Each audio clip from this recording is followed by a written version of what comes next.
I am sitting in the boardroom of the Grand Hotel in the city. I am surrounded by corporate investors who want to buy a share of my avocado export empire. Suddenly, my cell phone vibrates on the mahogany table. It is my son, Robert. I answer because he never calls me at this time. His voice sounds strange. It is rushed, almost triumphant. Dad, I am letting you know that we are moving to Canada tomorrow. Your ranch and your horses have already been sold. We are leaving. Goodbye. I feel as if someone has hit me in the chest with a sledgehammer. The investors look at me waiting for my answer. I maintain my composure.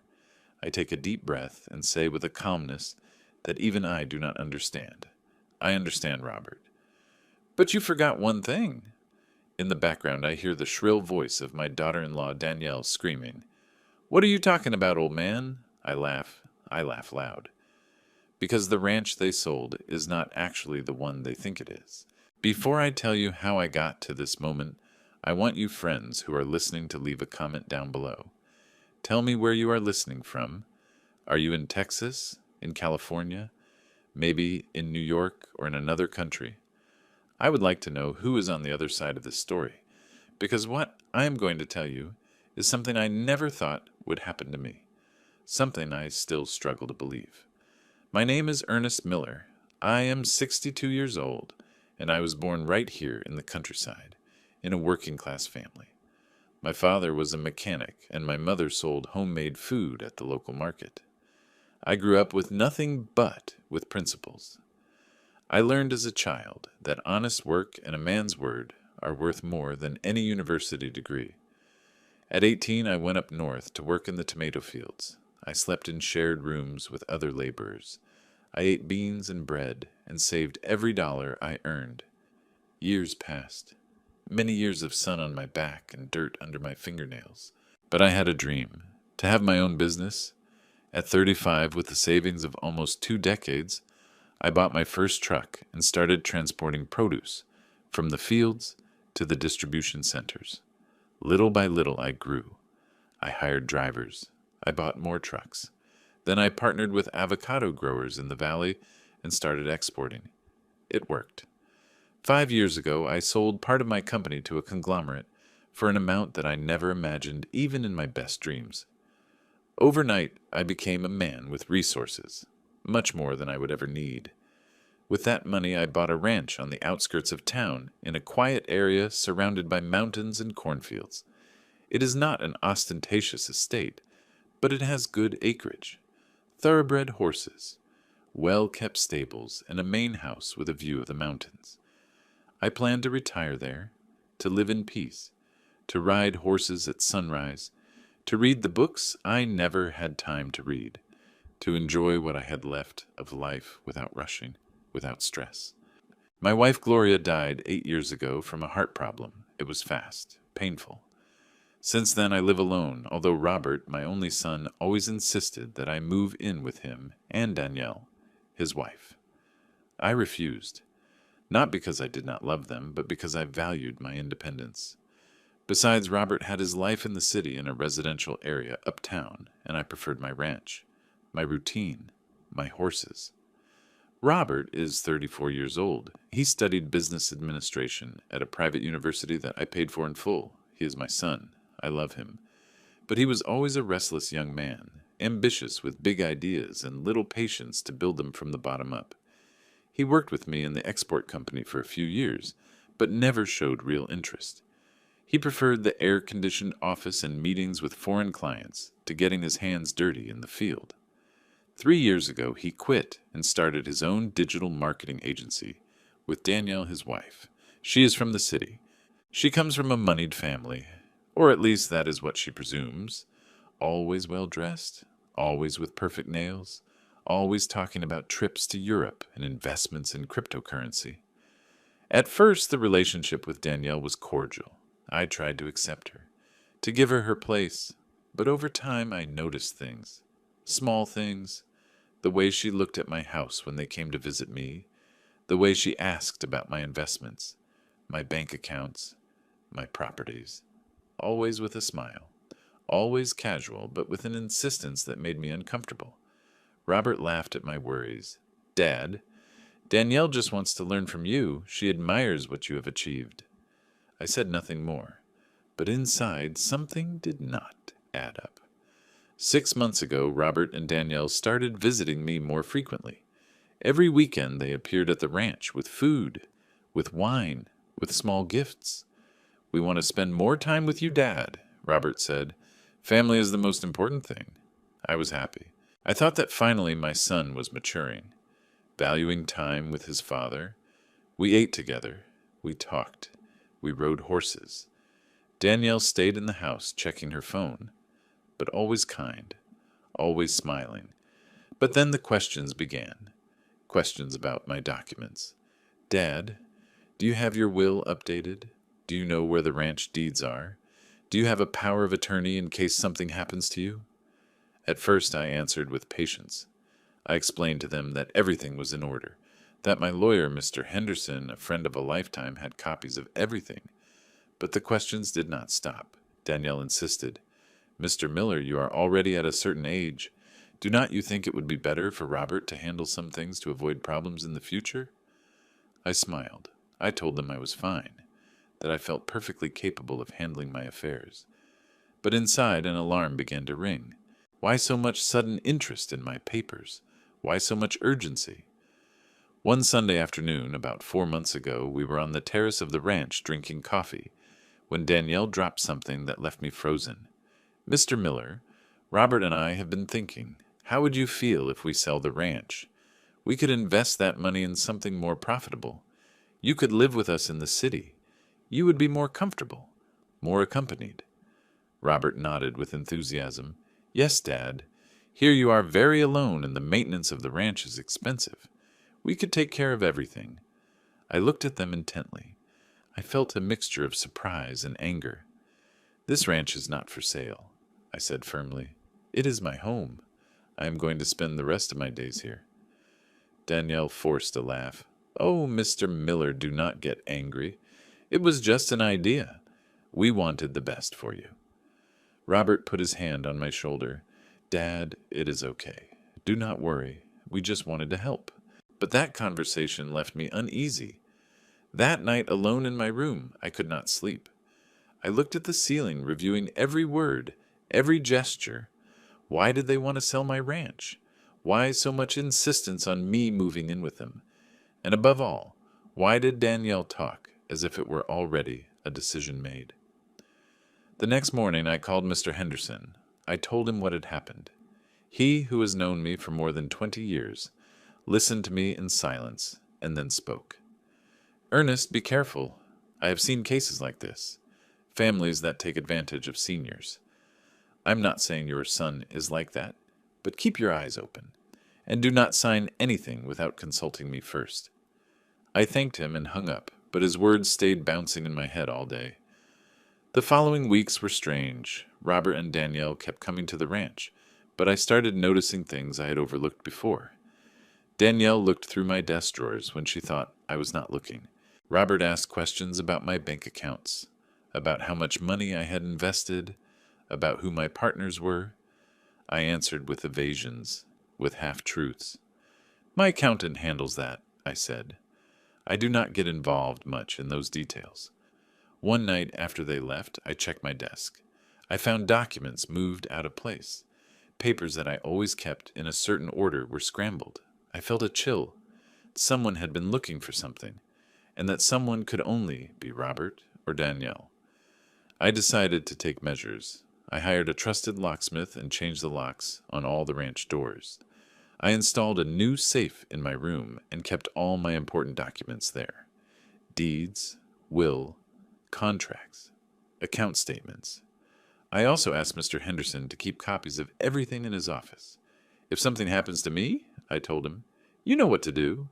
He looked at me, worried. Ernest, are you okay? Did something else happen? I told him my suspicions. He took notes and promised to be attentive. 2 months ago, Robert arrived at the ranch with news. Dad, Danielle and I decided to move to Canada.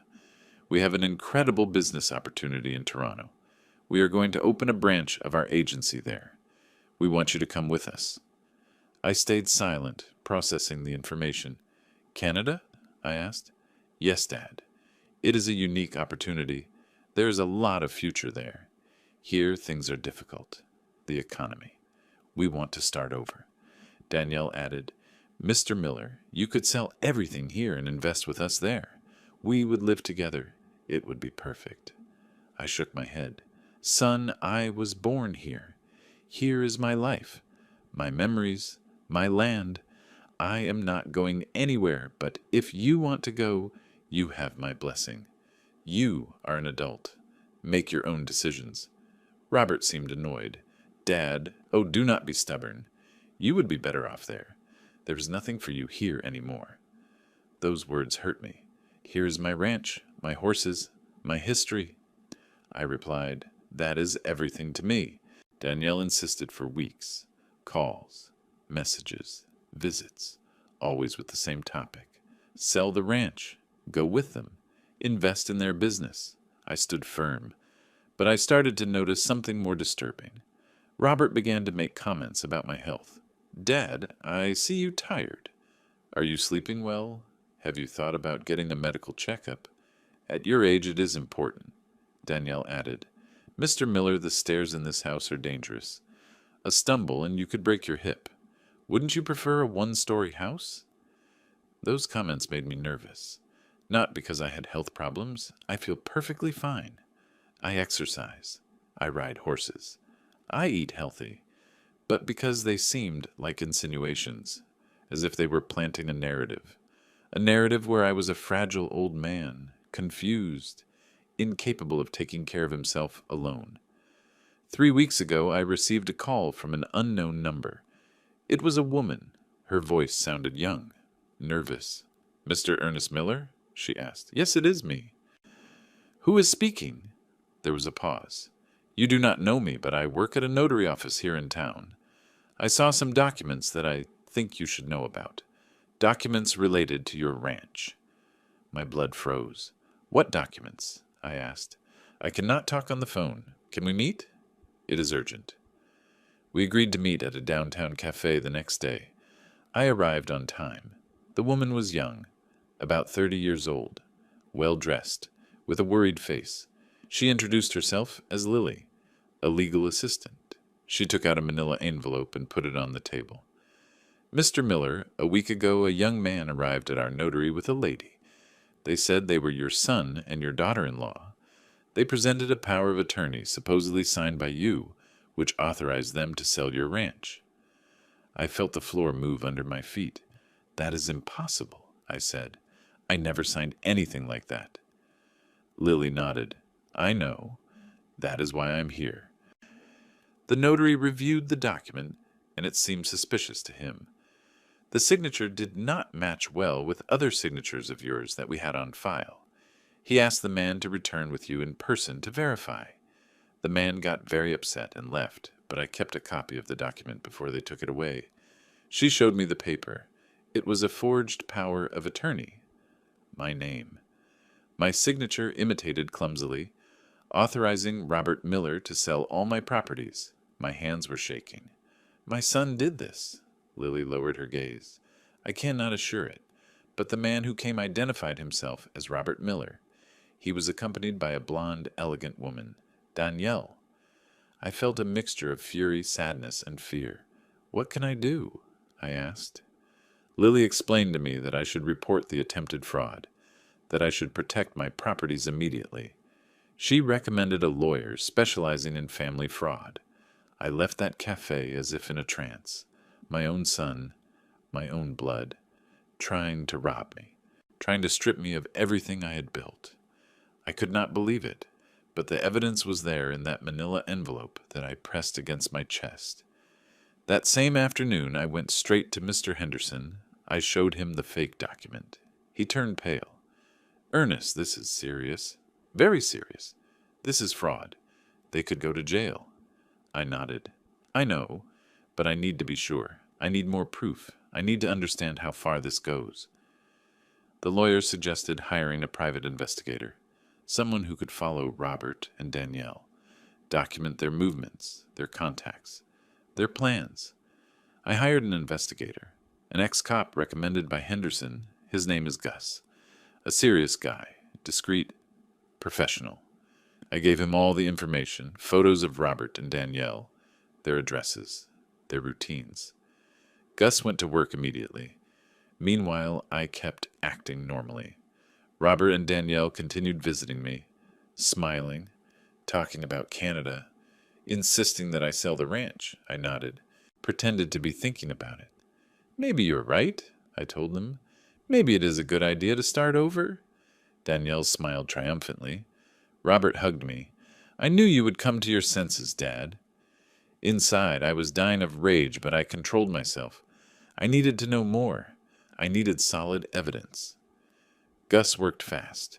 Within a week, he sent me a preliminary report. Robert and Danielle had visited 3 different notary offices, trying to find someone who would accept processing the sale of the ranch with the fake power of attorney. In 2 of them, they were rejected for irregularities in the documents. But in a 3rd, apparently they found a corrupt notary, willing to process the sale under the table in exchange for a commission. Gus had photos, videos, audio recordings of conversations in which Robert and Danielle talked about how to split the money from the sale once they moved to Canada. My heart broke into pieces, listening to my son's voice, calm, calculating, talking about selling my ranch, my horses, my life, as if I no longer existed, as if I were already dead. But the worst came when Gus showed me something else, a life insurance plan. Robert had taken out a policy in my name without my knowledge, naming himself as the beneficiary. $2 million. And the most chilling part? He had been researching accidents on ranches, falls on stairs, heart attacks in older adults, all documented in the search history of his computer, which Gus had managed to access with the help of an IT expert. I could not breathe. My son not only wanted to rob me, he wanted to eliminate me. He wanted to kill me and collect the insurance, and then go to Canada with Danielle to enjoy all my money, all my effort, all my life. That night, I could not sleep. I sat in the living room of the ranch with all the lights off, looking out the window toward the dark field. The stars shone intense over the mountains. The horses slept peacefully in the stables. Everything seemed so peaceful, so normal. But I felt that my world had collapsed. My only son, the only family I had left after Gloria's death, wanted to see me dead. For money. For an inheritance that he did not even need urgently. I poured myself a drink, then another. I thought of Gloria, of how she would have reacted to all this. Gloria was always more perceptive than me at reading people. When Robert introduced Danielle for the first time, Gloria told me in private, "That girl has eyes like a calculator, Ernest. She measures everything. She counts everything." I laughed at her comments. "You are exaggerating, my love. She is just a modern girl." Now, 5 years after her death, Gloria's words resonated in my head with painful clarity. She saw it, she knew it, and I was too blind, too trusting. The next day, I called Mr. Henderson and Gus to an emergency meeting at my ranch. They arrived in the afternoon. We sat in the dining room. On the table, we spread out all the documents. The fake power of attorney, the photos of Robert and Danielle at the notaries, the search records about accidents and life insurance, the audio recordings where they planned the sale. It was overwhelming. It was irrefutable.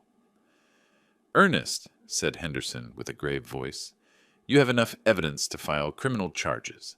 Fraud, forgery of documents, conspiracy to commit fraud.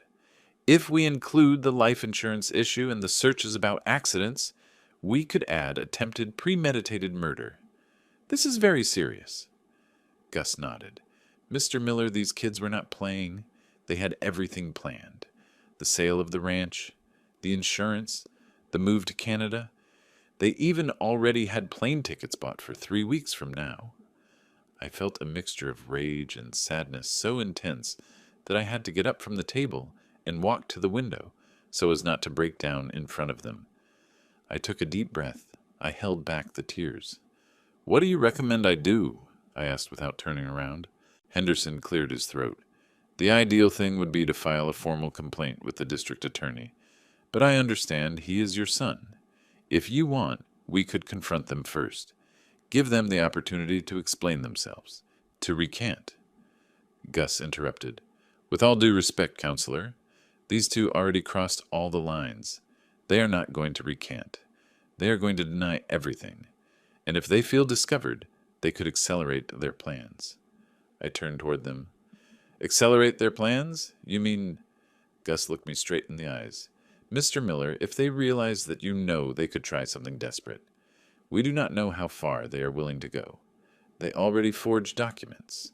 They already took out a fraudulent insurance policy. They already investigated how to cause accidents. What makes us think they wouldn't try it for real? A chill ran down my back. Henderson intervened. Ernest, I think you must take immediate precautions. First, do not stay alone at the ranch. Hire private security. Second, install surveillance cameras throughout the property. Third, inform someone you trust about this situation. And fourth, consider reporting now before it is too late. I nodded slowly. Do it. Install the cameras. Hire security. But I do not want to report yet. I want to set a trap for them. I want them to betray themselves completely. Let there be no doubt. Let them not be able to escape. Gus smiled slightly. What do you have in mind, Mr. Miller? I smiled too, but it was a bitter smile. Tired. I'm going to give them exactly what they want. I'm going to tell them that I agreed to sell the ranch, that I am going with them to Canada, that I will sign whatever is necessary.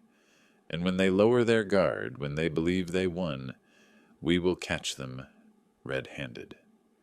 Henderson looked worried. It is risky, Ernest. I shrugged.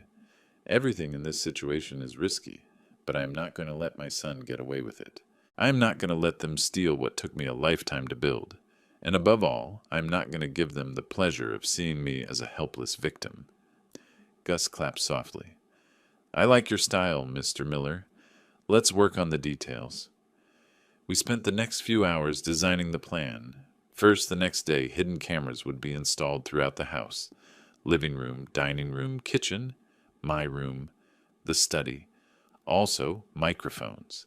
Everything connected to a remote recording system that Gus would monitor from his office. Second, 2 private security guards would be hired, who would pose as ranch workers. They would be armed and alert 24 hours a day. Third, I would call Robert that same night and tell him that I had reflected, that they were right, that I was willing to sell the ranch and go with them to Canada. They are going to want you to sign documents, Henderson warned. Do not sign anything real. I will prepare fake documents that look legitimate, but have no legal value. You will sign them in front of them to give them confidence, but in reality, you will not be giving up anything. Gus added, and I will continue monitoring their movements. If they communicate with the corrupt notary, if they accelerate the travel plans, if they make any suspicious move, we will know immediately. That night, after Henderson and Gus left, I sat in my study with a glass of cognac and dialed Robert's number. He answered on the 3rd ring. Dad, is everything okay? His voice sounded casual, but I detected a tone of impatience. Yes, son. I am calling you because I have been thinking a lot about what you and Danielle told me. There was a pause. Oh, yes? And what did you decide? I took a deep breath, acting my best role. I think you are right. I am already old. This ranch is a lot of work, and the truth is I feel alone. Maybe it is a good idea to sell everything and go with you to Canada. Start a new phase. I heard a gasp of excitement on the other side. It was Danielle, who was surely listening on speakerphone. Seriously, Mr. Miller? How wonderful. I knew you would come to your senses. Robert rushed to speak. Dad, you make me very happy. Believe me, it is the best decision. There we are going to be together. We are going to prosper. You will see. I forced a smile that they could not see.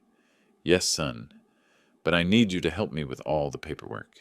You know that I do not understand much about those legal things. Can you take care of the sale procedures? Of course, Dad. Leave it all to me. I will handle it. I will start with the documents tomorrow. Danielle interrupted again. Mr. Miller, I promise you that you are going to be happy in Canada. We will live in a beautiful house. You will not have to worry about anything.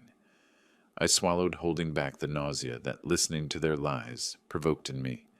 Thank you, Danielle. I trust you. I hung up the phone and stared at the wall. I had just opened the trap door. Now I just had to wait for them to enter. The next day, a team of technicians arrived at the ranch disguised as maintenance workers. They installed tiny cameras in lamps, in wall clocks, in strategic corners, directional microphones hidden in decorative plants, all invisible to the naked eye. Gus personally supervised the installation. Mr. Miller, from now on, everything that happens in this house will be recorded. Video and audio, professional quality, admissible in court. I nodded. Perfect. The two security guards, Ramiro and Frank, introduced themselves that afternoon. They were big, serious guys, ex-military. I explained the situation to them. They listened without interrupting, and when I finished, Ramiro spoke. Mr. Miller, rest assured, we are not going to let you out of our sight. If anyone tries anything, we will stop them. Frank added, and we carry regulation weapons.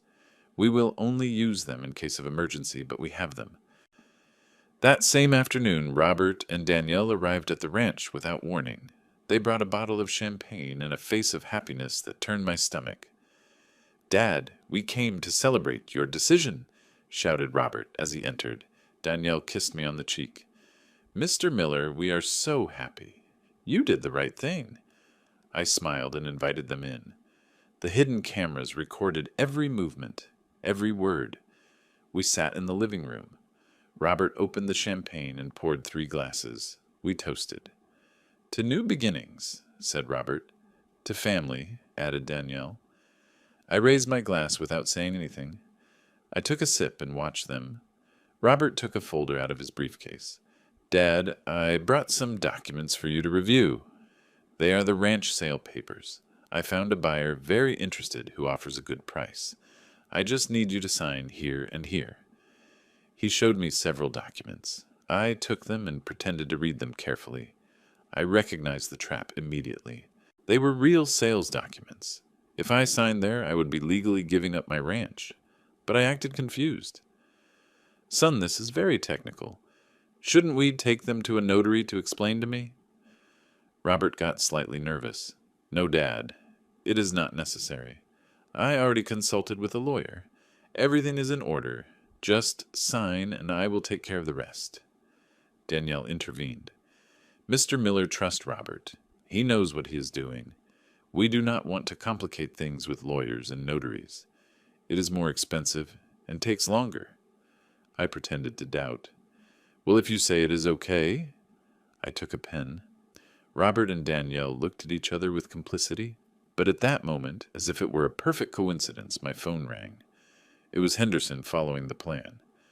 Excuse me, it is my doctor. I have to answer. I left the room and spoke briefly with Henderson. When I returned, I put on a worried face. Sorry they are asking me to go to the city tomorrow morning for an urgent business meeting. It is about the export company. I have to resolve some issues with the investors. Robert frowned. Tomorrow? But, Dad, we need to sign these papers today. I shook my head. I cannot, son. This meeting is very important. There is a lot of money involved. But I promise that when I return, we will sign everything. Agreed? Danielle pressed her lips together with frustration. Robert tried to insist, but I was firm. Son, give me 2 days. Just 2 days. And when I return, we close everything and start planning the trip to Canada. Robert took a deep breath and finally nodded. Okay, Dad, but do not take long. We already bought the plane tickets for 2 weeks from now. We need to have everything ready. I smiled. Do not worry. Everything is going to be fine. They stayed a while longer talking about Canada, about their plans, about how life would be there. I nodded, smiled, acted the role of enthusiastic father. But inside, every word burned me like acid. When they finally left, I reviewed the recordings with Gus by video call. We had everything. The conversation about the fake documents, the insistence that I sign without a notary, the pressure to speed up the process. "This is gold, Mr. Miller," said Gus. "With this, we could already file charges, but if you want more evidence, let's go ahead with the plan." The next morning, I traveled to the city. I really did have a meeting with the investors of my company, so I took the opportunity to kill two birds with one stone. During the meeting, while we were discussing financial projections and market expansion, my cell phone vibrated. It was Robert. I answered, excusing myself with the investors. "Dad?" His voice sounded urgent, almost desperate. "Son, I am in a meeting. Is something happening?" There was a pause, and then came the bomb. "Dad, I am letting you know that we are moving to Canada tomorrow. Your ranch and your horses have already been sold. We are leaving. Goodbye." The world stopped. The investors looked at me, waiting for my reaction. I maintained outward calm, although inside I felt a mixture of shock and satisfaction. Shock because they really did it. Satisfaction because they had just fallen into the trap.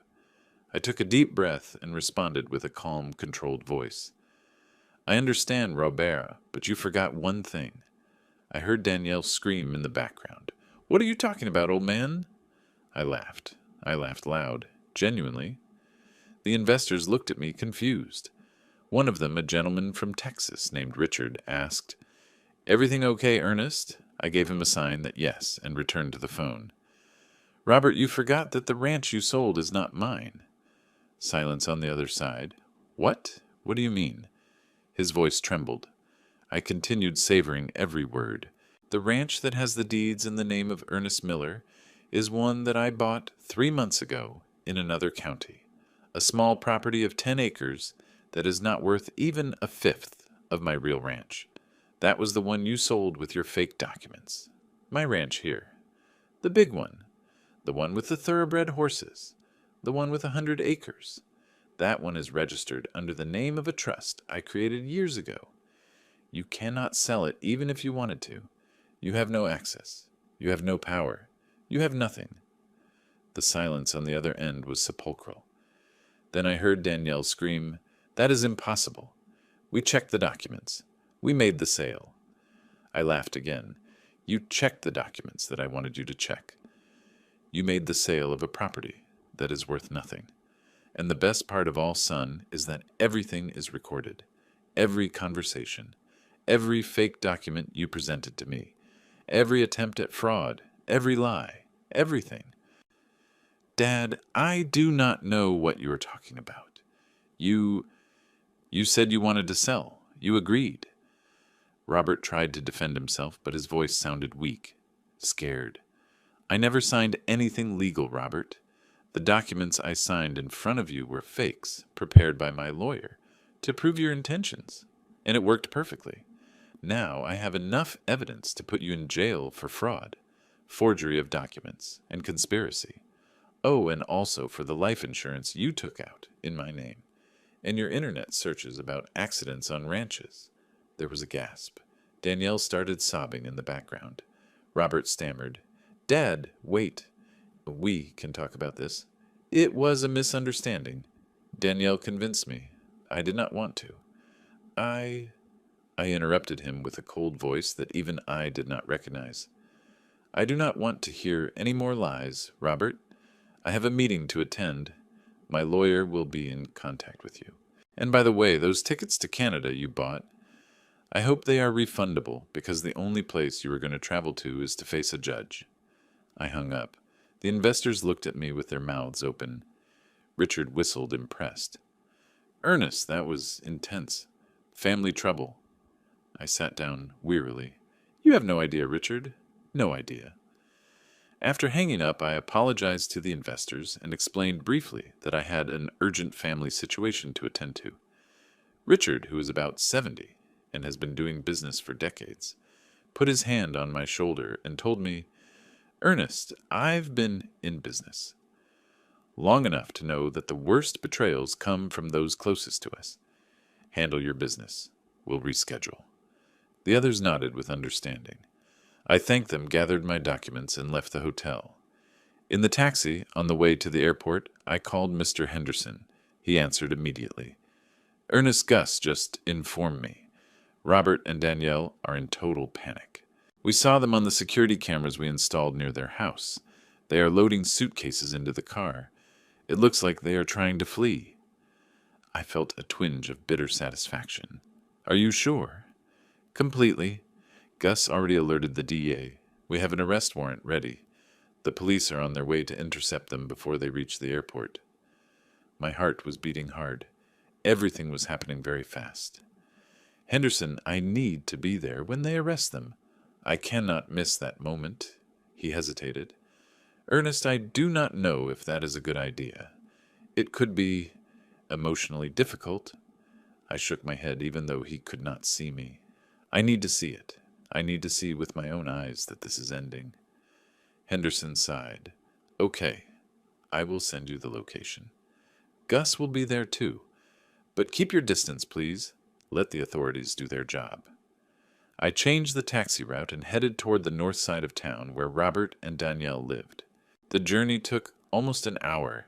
The whole way my mind kept reviewing the last few months. The increasingly frequent visits to the ranch. The insistent questions about my documents. The comments about my health. Everything had been calculated. Everything had been part of a plan to strip me of my heritage and possibly my life. I thought of Gloria, of how she would have handled this situation. Gloria was strong, but she also had a huge heart. She forgave easily. She always saw the best in people. Would she have forgiven Robert, or would she have been as firm as I was being now? I would never know. But a part of me felt that she would be disappointed, not just in Robert, but also in me for not seeing the signs sooner. When I arrived at the residential area where Robert and Danielle lived, there were already 3 police cruisers blocking the street. Gus was there coordinating with the officers. He saw me arrive and walked toward me. Mr. Miller, we got them. They tried to leave 15 minutes ago, but we stopped them at the corner. They are in that patrol car. He pointed toward one of the police vehicles. Through the window I could see Robert's silhouette, with his hands cuffed, head down. In another patrol car was Danielle crying uncontrollably. Do you want to talk to them? Asked Gus. I hesitated. Part of me wanted to scream at them, to demand answers, to make them understand the pain they had caused me. But another part, the tired part, the broken part, just wanted it all to end. No, I said finally. I have nothing to say to them. Let the judge listen to them. The commander in charge, a man of about 50 with an unfriendly face, approached us. Mr. Miller, I am Commander Reyes. I need you to come with us to the station to ratify your complaint and give a formal statement. I nodded. Of course, Commander, whenever you say. Before we left, Robert looked up from the patrol car and our eyes met. There was fear in his look, fear and shame. He tried to say something, but the glass of the patrol car muffled his voice. I stood looking at him for a moment, searching for the child I used to take riding on Sundays. The young man who hugged me when I returned from my business trips. But that child, that young man, was no longer there. In his place was a stranger who had tried to destroy me. I turned around and walked toward Gus's car. I did not look back. At the DA's office, the process was long and exhausting. I spent 3 hours giving a statement, explaining every detail of the situation, presenting all the evidence that Gus and Henderson had collected, the video and audio recordings, the forged documents, the fraudulent life insurance, the internet search histories, the photographs of Robert and Danielle visiting different notaries. The prosecutor assigned to the case, a young but meticulous man named Mr. Moore, reviewed everything with attention. Mr. Miller, he said after hearing my full testimony, this is one of the most elaborate family fraud cases I have seen. We have enough evidence to prosecute your son and your daughter-in-law for multiple crimes.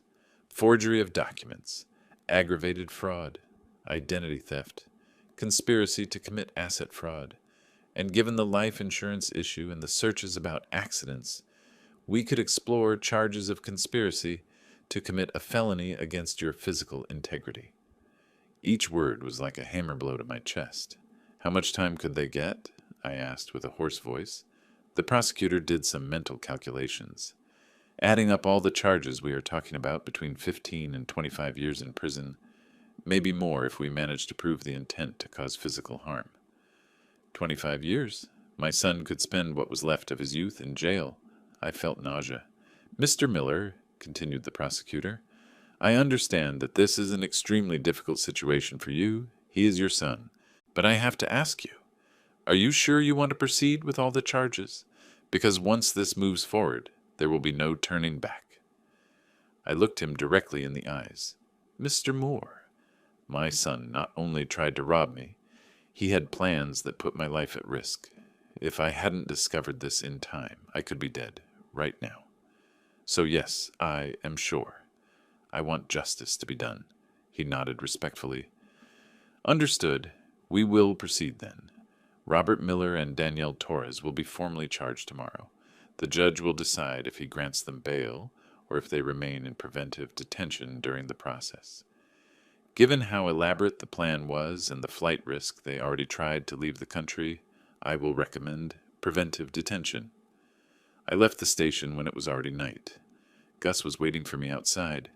How do you feel, Mr. Miller? I shrugged. Empty, tired, sad, angry, all together. He nodded sympathetically. It is normal.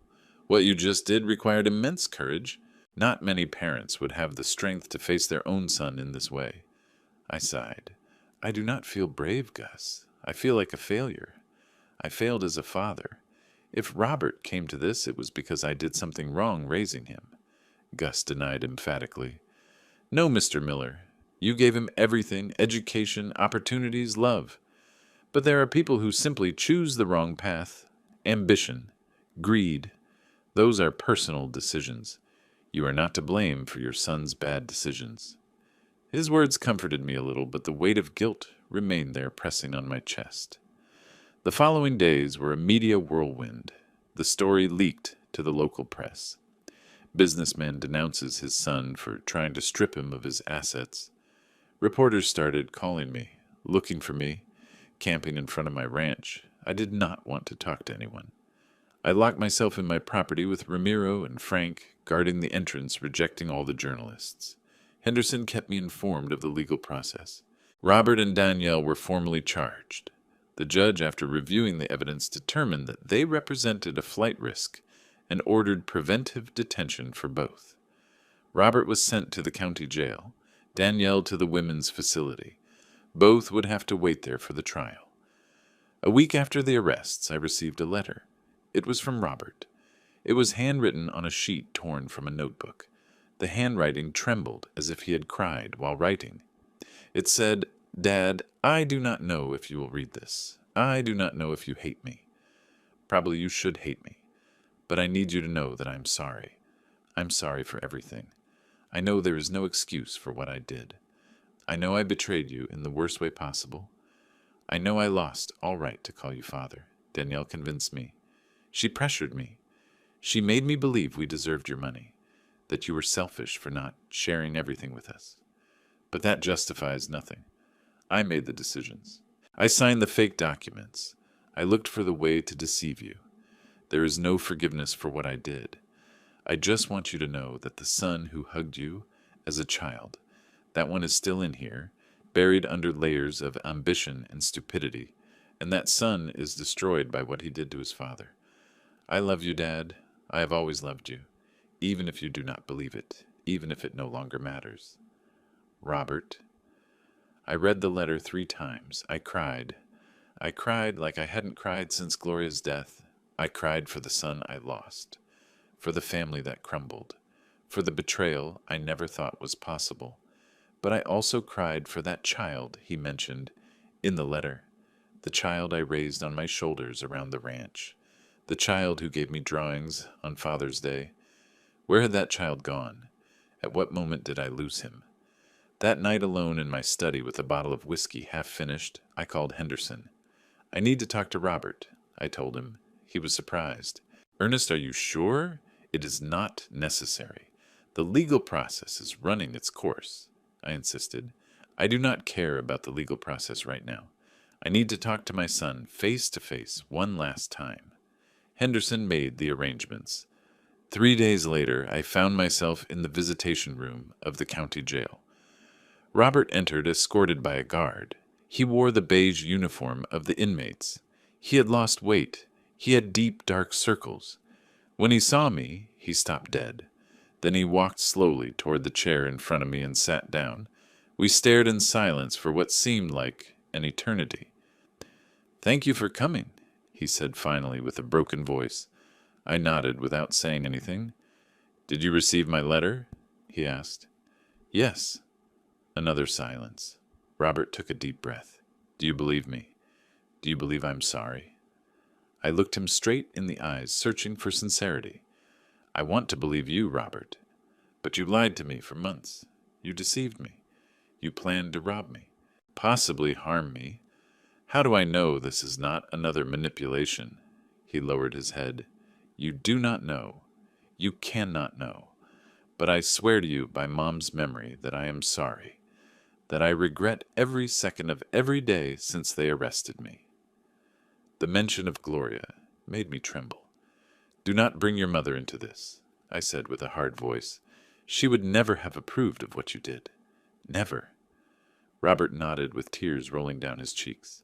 I know, and that kills me. I disappointed her. I disappointed you. I disappointed myself. Why, Robert?" I asked, and my voice broke. "Why did you do it? You did not need the money urgently. Your agency was doing well. I always supported you in everything. Why?" He wiped his tears with the back of his hand. "Greed, ambition." Danielle filled my head with ideas. That we deserved more. That you were old and were not going to enjoy your money. That we could do incredible things with that fortune. And I listened to her. Listened. I let her poison my mind. I let greed blind me. "The life insurance?" I asked. "The searches about accidents?" Robert turned pale. "That was Danielle. She did it without me knowing. When I found out, it was already too late. We were already too deep in." I shook my head. "Do not give me that it was all her, Robert. You are an adult. You made decisions. Do not put all the blame on your wife." He nodded, ashamed. "You are right. You are absolutely right." We stayed in silence again. Finally, I asked what I had come to ask. "Did you really plan to harm me? Were you really willing to go that far?" Robert denied vehemently. "No, Dad, I swear to you, I would never have. I never would have hurt you physically. The insurance was a crazy idea of Danielle's. But I told her no, that was too much, that we would only sell the ranch and leave. That was all. I wanted to believe him. God knows how much I wanted to believe him. But the evidence said otherwise. The internet searches, the timing of the insurance. Everything pointed to something darker. "Robert," I said tiredly, "I do not know what to believe. I do not know who you are anymore. The son I knew would never have done any of this." He sobbed openly. "I know, Dad. I lost my way. I lost my soul. And now I am going to pay for it." I got up to leave. Robert got up too desperate. "Dad, wait. Is there any possibility that one day you could forgive me? I am not asking you to drop the charges. I am not asking you to get me out of here. I am just asking you if one day, maybe in years, you could find in your heart a little forgiveness." I looked at him, and in that moment I saw the 5-year-old boy who cried when he fell off his bike. I saw the nervous teenager before his first day of college. I saw my son, destroyed, broken, lost, but still my son. "I do not know Robert," I said honestly. "Forgiveness is not something I can promise now. I need time. I need to heal. I need to process all this. But I will tell you something. I will never stop being your father. Even though you are here, even though you did what you did, that blood is not erased." His eyes lit up with a glimmer of hope. "Thank you. Dad, thank you." I nodded and left the room without looking back. I heard his sobs while the guard escorted him back to his cell.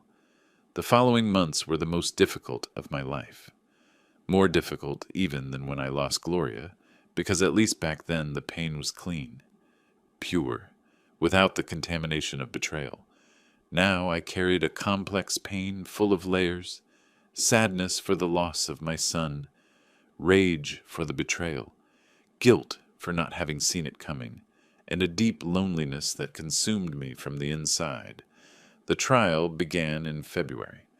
I attended every hearing sitting in the back of the room, watching how Prosecutor Moore meticulously presented all the evidence against Robert and Danielle. The video recordings where they discussed how to pressure me to sell the ranch, the forged documents with my imitated signature, the bank records showing how they had tried to open accounts using fraudulent powers of attorney, the $2 million life insurance, the internet search histories about domestic accidents, drug-induced heart attacks, and fatal falls in the elderly. Each piece of evidence was like a knife in my chest. Seeing everything exposed like that in a public court with journalists taking notes and spectators whispering made me feel humiliated and exposed. But I stood firm. This was necessary. Justice was necessary.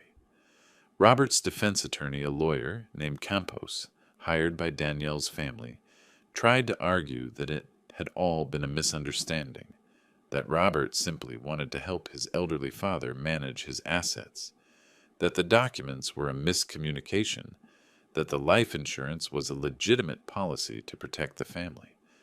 But Prosecutor Moore destroyed every argument with the coldness of a surgeon, presenting evidence after evidence, demonstrating premeditation, conspiracy, deliberate deception. Danielle, for her part, tried a different strategy. Her lawyer, an aggressive woman from the city, argued that she had been manipulated by Robert, that she was a victim of psychological violence in her marriage, that everything had been his idea, and she had simply followed orders out of fear. They presented testimonies from friends who said that Danielle had confessed to them, that Robert controlled her. They even brought a psychologist who testified about patterns of abuse in relationships. I watched all this with a mixture of disbelief and disgust. I knew the truth. The recordings clearly showed that Danielle had been the mastermind behind many of the darkest ideas. She had researched the accidents. She had pressured Robert to accelerate the plans. She had been the one who yelled, "What are you talking about, old man?" when I confronted them on the phone. But there she was on the stand, crying, playing the role of victim, with a performance that would have won awards in Hollywood. Robert, on the other hand, pleaded guilty to all charges at the first hearing. His lawyer tried to dissuade him, but he insisted. "I'm not going to lie anymore," he told the judge. "I did everything they accuse me of. I deserve the punishment they give me." The judge, a serious man of about 60 named Magistrate Salazar, looked at him with a mixture of surprise and respect. "It is rare to see a defendant assume full responsibility in this way," he commented. "It will be taken into account at the time of sentencing." During one of the recesses, Henderson approached me in the courthouse hallway. "Ernest Roberts' guilty plea could reduce his sentence. He is showing genuine remorse. The judge could be more lenient." I nodded tiredly. Let the judge do what he has to do. I just want this to end. The most heartbreaking testimony came when they called me to the stand as a witness. Prosecutor Moore made me go over the whole story from the beginning, my relationship with Robert, the changes in his behavior, the increasingly frequent visits, the questions about my properties, the discovery of the fraud. I had to describe how I felt finding out that my own son planned to strip me of everything, how I felt seeing the searches about accidents and the life insurance. "Mr. Miller," asked the prosecutor, "at any moment, did you fear for your life?" I looked toward where Robert was, who had his head down, avoiding my gaze. "Yes," I replied with a hoarse voice. "When I saw the searches about accidents in older adults, when I knew about the life insurance, I thought my son was planning to kill me. I cannot explain the terror I felt. The terror and the pain because he was not a stranger. He was my blood. He was the boy I had raised, who I had carried on my shoulders, who I had educated and loved with all my heart." My voice broke. I had to stop to regain composure. The judge offered me a glass of water. I drank and continued. "I had to install security cameras in my own house. I had to hire armed guards to protect me. I had to sleep with a gun under my pillow because I was afraid my son would come in the night, too. Two. I could not finish the sentence. Tears rolled down my cheeks. I had to live with fear in my own home, and that is something I will never forgive him for. Robert sobbed openly in his seat. Danielle, on the other hand, maintained a hard, calculating expression. That difference between them told me everything I needed to know about who each one really was. Robert's defense lawyer asked me some questions in cross-examination, attempting to establish that Robert had never verbally manifested intentions to harm me, that the internet searches could have been simple, morbid curiosity, that life insurance was a common practice in wealthy families. But I kept my testimony firm. When all those pieces come together, I said, they form a pattern, and that pattern is that of someone who is planning something terrible. The trial lasted 3 weeks, 30 witnesses, hundreds of pages of evidence, hours of testimony. Finally, the day of the verdict arrived. The room was full. Journalists, curious onlookers, some employees of my company who had come to support me, and of course Robert and Danielle's families. Danielle's parents shot looks of hatred at me from the other side of the room, as if I were the villain of this story for having reported their daughter.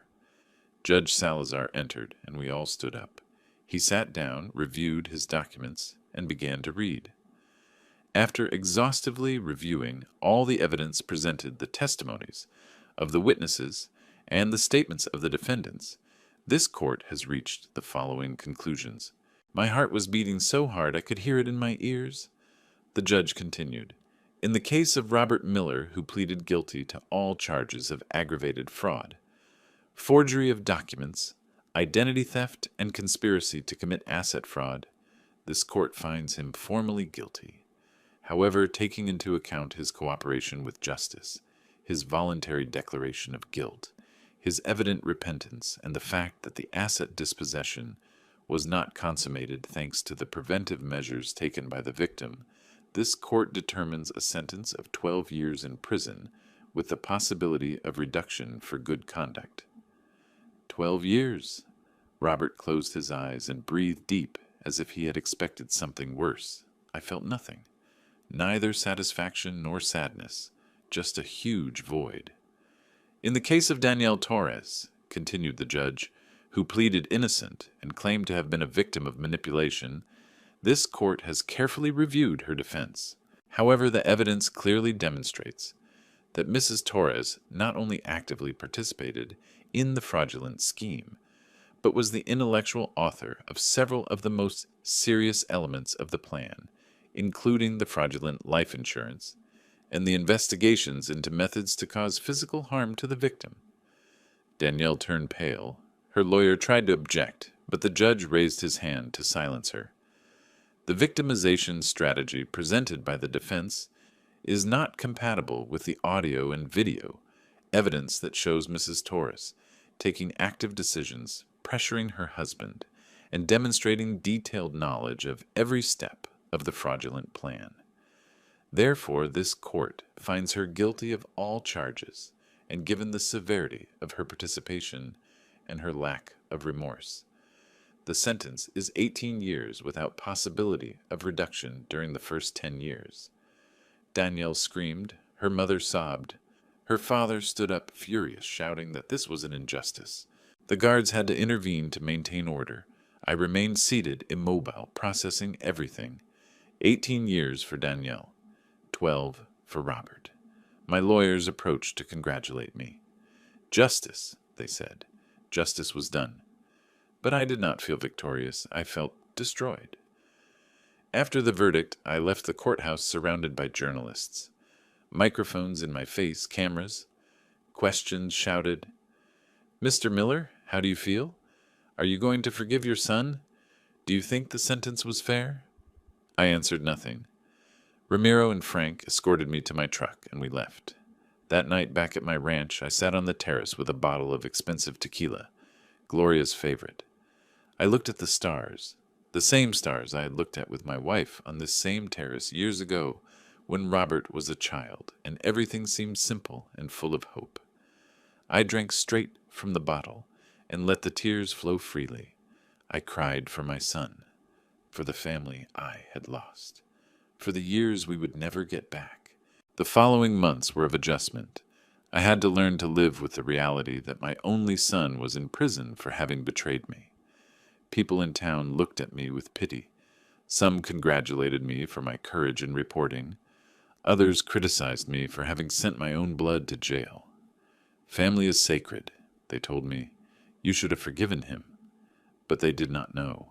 They hadn't lived the terror of discovering that your own son could be planning your death.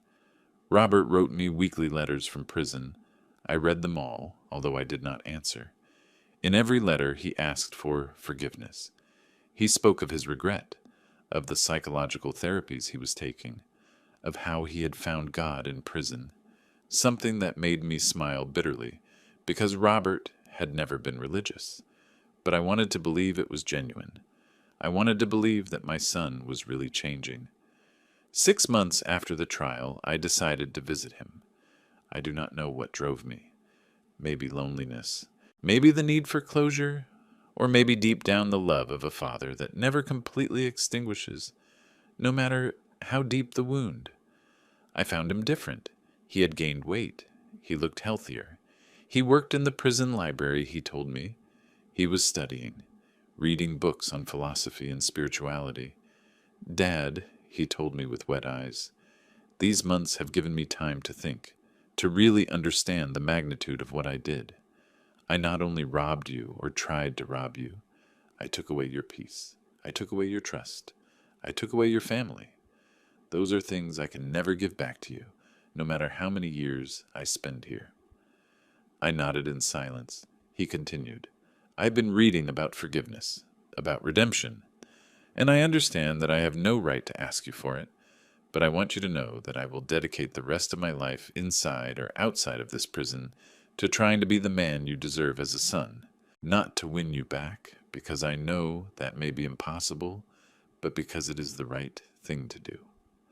For the first time in months, I felt something resembling hope. It wasn't forgiveness yet. It wasn't even close to forgiveness, but it was something, a small crack in the wall of pain I had built around my heart. Robert, I said slowly, I cannot promise you that one day everything will go back to how it was before. It probably never will be. But I will tell you this. The fact that you are here trying to change, trying to be better, means something. I do not know what yet, but it means something. He nodded, wiping his tears. That is all I can ask, Dad. Thank you for coming. Thank you for not erasing me completely from your life. I got up to leave. Before leaving, I turned to him. Robert, I also made mistakes. As a father, maybe I gave you too much. Maybe I did not teach you well the value of things. Maybe I spoiled the child who became the man who did what he did. So a part of this is also my responsibility, Robert denied emphatically. No, Dad, you were a great father. You gave me everything. The problem was in me, in my decisions, in my weakness. Do not carry my guilt. I smiled sadly. Parents always carry some of our children's guilt. It is part of the job.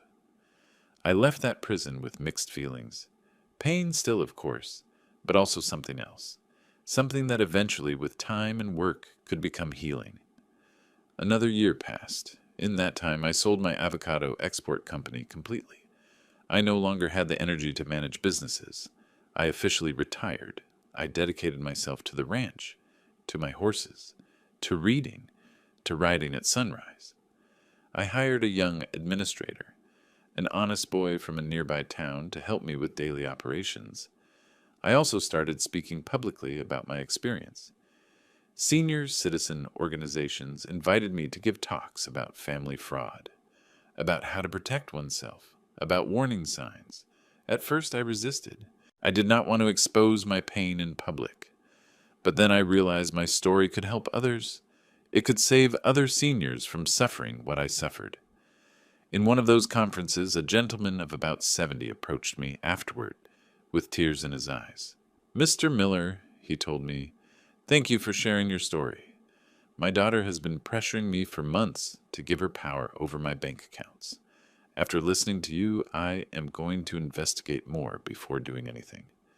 I gave him my card with Mr. Henderson's number. Call him, I told him. Have him review everything before signing anything. He hugged me grateful. Those moments gave me purpose. They made me feel that all the pain, all the betrayal had some meaning if it could prevent others from going through the same thing. Robert served 2 years in prison. In that time, he completed his university education, obtained an online master's degree in psychology, and started giving workshops for other inmates about personal responsibility and redemption. The prison warden called me one day to tell me that Robert had become one of the model inmates, that he helped others, that he was an example of genuine transformation. I visited him every 2 months. The visits were difficult but necessary. We talked about everything, about Gloria, about his childhood, about his mistakes, about his plans for when he got out. If I get out, he corrected me always, I still have 10 years minimum dad, and I deserve every day. Danielle, on the other hand, remained in her prison, bitter and unrepentant, as Prosecutor Moore informed me. She had appealed her sentence multiple times, all appeals rejected. Her family had cut contact with Robert, blaming him for having dragged their daughter into this situation. The irony was not lost on me. On my ranch, life went on. The horses grew old along with me. I sold some. I bought others. I hired a young trainer who taught me new riding techniques. I joined a local riders club, made new friends, people my age who shared my passion for horses and the quiet life of the countryside. One afternoon, 3 years after the trial, I was riding my favorite horse, a purebred Arabian named Lightning, when I had an epiphany. I stopped at the top of a hill that overlooked my entire ranch. The sun was setting over the mountains, painting the sky, orange and pink. The stables glowed with the evening lights. Everything was at peace, and I realized something. I had survived. I had been betrayed in the worst way possible by the person I trusted most in the world, and yet I was still here, still breathing, still living, still finding moments of beauty and peace. Forgiveness, I realized, was not something that happened suddenly. It wasn't a switch you turned on. It was a process. Slow, painful, complicated, and maybe I would never forgive completely. Maybe I would always carry a scar, but I could live with that scar. I could move forward. That night, after dining alone in my large dining room, I took out a paper and a pen, and for the first time in 3 years, I wrote a letter to Robert. It wasn't a letter of complete forgiveness, but it was a beginning. Robert, I've spent 3 years trying to understand what went wrong, what I did wrong as a father, what you did wrong as a son, and I have reached the conclusion that maybe I will never understand completely. People are complex, situations are complex, life is complex. What I do understand is this: you are my son. That does not change. You made terrible mistakes. I also made mistakes, although different ones. But we are both human. We are both imperfect. And maybe, just maybe, we can find a way to rebuild something. Not what we had before. That is lost forever. But something new. Something honest. Something based on truth and not on lies. I do not know if I am ready yet, but I want to try. Slowly, with small steps, without promises. Just try. Your father, Ernest. I sealed the letter and left it on my desk to send in the morning. I felt lighter, not happy exactly, but less heavy, as if I had put a load down on the ground. The next month I received a response from Robert. The letter was 10 pages long, handwritten, full of emotions, reflections, thanks. At the end it said, "Dad, your letter gave me something I did not believe I deserved ever. Hope. Not hope that everything gets fixed, but hope that maybe one day we can look each other in the eyes without so much pain between us. I will work to deserve it. Every day, I promise you. With love and eternal repentance, Robert." Today, 4 years after the trial, I am still living on my ranch. I am 66 years old. My hair is completely white. My knees hurt when it rains, but I'm alive. I am complete in my own way. I visit Robert every month now. Our conversations are deeper, more honest. He continues serving his sentence with dignity. He still has 8 years left. Have I forgiven him completely? No, but I am on the path, and that I have realized is enough for now. For those listening to me who have followed this story from the beginning, I want to leave you with some lessons I learned the most painful way. First, protect your assets, no matter how much you trust your family. Have documents in order, trusted lawyers, and never sign anything without understanding it completely. Trust is beautiful, but caution is wise. Second, pay attention to the signs. When someone starts showing too much interest in your money, your properties, your documents, do not ignore that internal alarm. Investigate, ask, protect yourselves. Third, do not be afraid to defend what is yours, even if it is against your own family. Justice is necessary. Self-respect is necessary. No one has the right to strip us of what we have built with our effort. Fourth, forgiveness is a personal process. Do not let anyone tell you when or how you should forgive. Take your time. Heal at your pace. And if you never reach complete forgiveness, that is okay too. The important thing is to find peace. And fifth, life goes on. Even if they betray us, even if they hurt us, even if we lose what we believed was permanent, life goes on, and it deserves to be lived with dignity, with purpose, with hope. I lost my son for years. Maybe I will recover him partially someday. Maybe not. But I did not lose my dignity. I did not lose my heritage. I did not lose my life. And that, my friends, is a victory in itself. When Robert called me that day from the city thinking he had won, thinking he had deceived me completely, he did not know that I had discovered everything. He did not know that the ranch he sold was not the real one. He did not know that every move of his was being recorded.